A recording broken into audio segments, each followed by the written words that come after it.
मतलब तुम सुनो ध्यान से देखो, ये जो सिस्टम ऑफ इक्वेशन दिया रहेगा इसमें हम क्या देखेंगे, ये a1 b1 c1 क्लियर। तो हमारा यह जो है इसका माड इन दोनों के माड के समेशन से ज्यादा होना चाहिए, यही मेथड में स्टेप है क्लियर। इसको वेरीफाई करा लेते। अगर मान लो वेरीफाई नहीं हुआ तो जो वेरीफाई होगा उस इक्वेशन को पढ़िया बना लेंगे। ये बात समझ में आ गई ना, माने ये कि क्रम वाइज नहीं कर देंगे। अगर मान लो फिर एक बार समझना, a1 b1 c1 ठीक, तो हम वेरीफाई कराएंगे कि माड ऑफ a1 माने पहले का इन दोनों के माड के समेशन से बड़ा है कि नहीं है। अगर बड़ा हो गया या इक्वल हो गया तब इसको पढ़िया छोड़ेंगे, अदरवाइज अब ढूंढेंगे इन दोनों में कौन। समझ में हमारी बात आई। अब फिर चले इसमें आओ, तो इसमें y को ढूंढना, एक तो हो गया नेक्स्ट वाला काम, अब y को ढूंढना है। तो y को देख रहे हैं कि y वाला कोएफिशिएंट इन दोनों के से बड़ा होना चाहिए, माने b2 का माड ग्रेटर a2 और c2 होना चाहिए। देखो ये मेथड भी कर रहा है, यही मेथड कर रहा है क्लियर। तो ये वेरीफाई करा लिया, अगर वेरीफाई हो गया तो दूसरा हो गया, क्योंकि वेरीफाई हो रहा है इसलिए दूसरे पे छोड़ दिया गया ठीक। अगर नहीं होता तो फिर हम ढूंढते किसमें हो रहा है उसको हम दूसरे नंबर पे डालते हैं क्लियर। फिर हम क्या करेंगे, फिर हम इसमें आएंगे तो किसको ढूंढेंगे, जेड को ठीक ना। अब जेड में अगर ये वैलिड हुआ तो करेंगे, अदरवाइज नहीं वैलिड हुआ तो हम मेथड को अप्लाई ही नहीं कर पाएंगे। ये बात समझ में आ गई। एक पार्ट एकदम कंप्लीट हो गया। अब जब आ जाएगा तो पहले से rx ry rz रेसिडुअल्स तीनों का x y z के रिस्पेक्ट में निकालते हैं। ये बात कंफर्म हो गई। इसके बाद हम क्या करेंगे, ये रेसिडुअल्स का कॉलम होगा, ये इंक्रीमेंट का कॉलम होगा ठीक। तो रेसिडुअल्स को हम rx ry rz, ये वैल्यू तो आपको पता ही है कि x का यहां से करना है तो ये पूरी की पूरी वैल्यू उधर ले जाके माइनस कर दीजिए, लिख दिए क्लियर हो गया। तो ये सिस्टम आपका कंफर्म हो गया। ये आपके पास जैसे rx लिखना है तो अब आप चलिए देखिए a1 b1 c1 a1 b1 c1 जैसे साइन के साथ होगा वैसे लिख देंगे। फिर ऐसे a2 b2 c2 a3 b3 c3, काम खत्म इसका क्लियर हो गया। अब ये तो हमारा इंक्रीमेंट 1 1 दे देंगे, इससे कोई मतलब नहीं, मेन मतलब क्या है y देखा जाए। बाबू हम यहां पर इस जगह पे ये हम a1 b1 c1 अपने समझने के लिए लिखेंगे अपने अनुसार।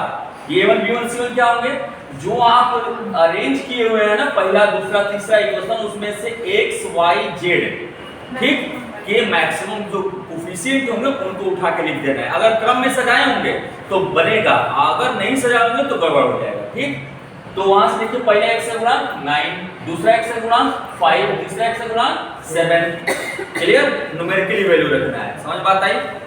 अब ये रख लिया। अब आप इनिशियल स्टार्ट कहां से करेंगे, जैसे यहाँ x y z यहाँ आपने दे दिया x y z, एक आपने रफ आइडिया के लिए अलग बनाएंगे x y z clear. Initial start करेंगे 0 0 0, माने x को 0 y को 0 z को 0 रख दिया क्लियर। अब इसी इक्वेशन में रखना है तीनों में, रख दीजिए 0 0, तो rx ry rz, rx आ गया ry आ गया rz आ गया। इतनी बात समझ में आ गई। अब हम क्या करेंगे, अब हम करेंगे इसको जो इसमें सबसे बड़ा वाला होगा ठीक। ये जैसे 50 आया तो अब ये x में है तो अब आएंगे x में कितना है 9, तो 50/9 50/9 जो वैल्यू आएगी राउंड अप लिख देंगे, जैसे 45 तो 5 ठीक ना, 5 बार गया तो 5। अब आपके पास ये 5 हो गया तो अब आप यहाँ पे आ जाएंगे x में, देखिए x में आ जाएंगे। पहले क्या था 0 0 0 था, अब आप x में यहाँ पे 5 आया है इसलिए यहाँ x में 5 ऐड कर देंगे, तो 0 + 5 हो गया 5 क्लियर। अब बाकी दोनों कॉपी करके उतार देंगे, जो ऊपर से होगा नीचे कर देंगे, कंफर्म हो गया। अब यह वाला मान जो है आप उठाएंगे और यहाँ तीनों में रख देंगे, क्रम से रखेंगे तो आपके पास ये आ गया क्लियर हो गया। ये बात एकदम कंफर्म हो गई। अब इसमें सबसे बड़ा क्या है 29, तो 29 लिए 29 के अपान में ये क्या है z, तो z है ये 7 है, 7 से डिवाइड किए तो अप्रॉक्स 4 गया क्लियर। अब हम क्या करेंगे z में 4, तो x को जैसे का तैसे छोड़ देंगे, y को जैसे का तैसे छोड़ देंगे और z में 4 ऐड कर देंगे क्लियर हो गया। 4 ऐड कर दिए तो अब आप यह मान रखेंगे x का इतना y का इतना z का इतना, इन तीनों इक्वेशन में पुनः, तो आपके पास ये वैल्यू आ गई क्लियर। अब इसमें क्या है, 25 सबसे बड़ा है, क्या है y है, तो डेल y लिखे 25। अब यहाँ देखिए y मैंने 5 डिवाइड करना है, यानी 5 से डिवाइड करनी है। क्लियर। तो डिवाइड किया जाएगा क्या, 5, यानी y में 5 ऐड करना है, x और z कॉपी करना है। तो आइए x को कॉपी कर दिए, z को कॉपी कर दिए, इसमें 5 जोड़ दिए, ये स्टेप हो गया। क्लियर। अब फिर हम यह तीनों मान कहाँ रखेंगे, इसी में रखेंगे। ठीक, तो आपके पास ये वैल्यू मिल गई। क्लियर हो गया। अब इसमें सबसे बड़ा क्या है, 11, ये x है, तो इसमें 11 आया, 9 है, 9 से डिवाइड कर दिए।